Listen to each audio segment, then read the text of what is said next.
Lun-Class Ekranoplan, Project 903, a magnificent engineering marvel, yet a plane that couldn't be a plane, a ship that couldn't be a ship, and one of the most interesting flying objects in the world.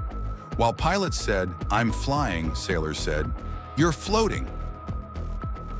Project 903 is the only ground effect vehicle to ever be operationally deployed as a warship, deploying in the Caspian flotilla. It was designed by Rostislav Alexeyev in 1975 and used by the Soviet and later Russian navies from 1987 until sometime in the late 1990s. It flew using lift generated by the ground effect acting on its large wings when within about 4 meters above the surface of the water. Although they might look similar to traditional aircraft, Ekranoplans like the Lun are not classified as aircraft, seaplanes, hovercraft, or hydrofoils.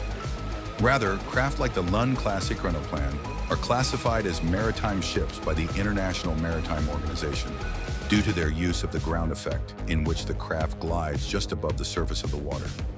The ground effect occurs when flying at an altitude of only a few meters above the ocean or ground. Drag is greatly reduced by the proximity of the ground, preventing the formation of wingtip vortices, thus increasing the efficiency of the wing. This effect does not occur at high altitude. The name Lun comes from the Russian word for the Harrier. The Lun-Class Ekranoplan was developed on the basis of the experimental KM Ekranoplan, which was nicknamed the Caspian Sea Monster. The Lun was powered by 8 Kuznetsov NK-87 turbofans mounted on forward canards, each producing 127 kilonewtons of thrust. It had a flying boat hull with a large deflecting plate at the bottom to provide a step for takeoff. It had a maximum cruising speed of 550 kilometers per hour. Equipped for anti-surface warfare, it carried the P-270 musket-guided missile. 6 missile launchers were mounted in pairs on the dorsal surface of its fuselage, with advanced tracking systems mounted in its nose and tail. The only model of this class ever built to completion, the MD-160, entered service with the Soviet Navy Caspian flotilla in 1987. It was retired in 1987, the late 1990s, and sat unused at a Caspian Sea naval base in Kaspiysk until 2020. The second Lun-Class Ekranoplan was partially built in the late 1980s. While its construction was underway, it was redesigned as a mobile field hospital for rapid deployment to any ocean or coastal location. It was named the Spasitel Rescuer. Following the collapse of the Soviet Union in 1991 and cancellation of military funding, construction of the second craft was halted. As of 2021, the uncompleted Spasitel is stored adjacent to the Volga River in an old industrial complex within the central Russian city of Nizhny Novgorod.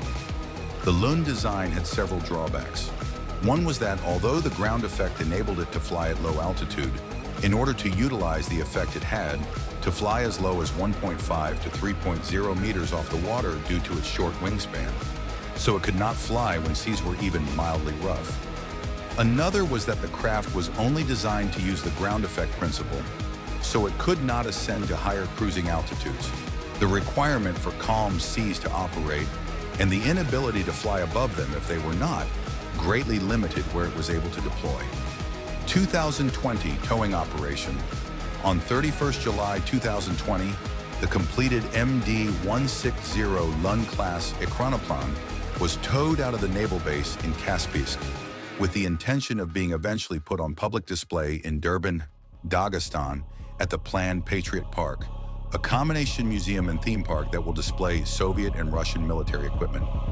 The towing operation involved the use of rubber pontoons, 3 tugboats and 2 escort vessels, and would have covered approximately 100 kilometers had it been completed.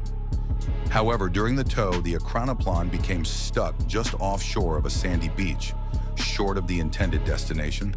The team managing the towing operation was unable to free the massive vehicle, so the Ekranoplan was secured and remained beached in the surf zone, while plans were drawn up on how to continue the move to Patriot Park.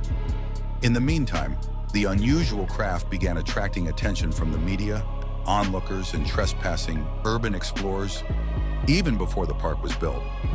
One report published in August 2020 stated that the hull, exposed to the waves in the surf zone, was taking on water.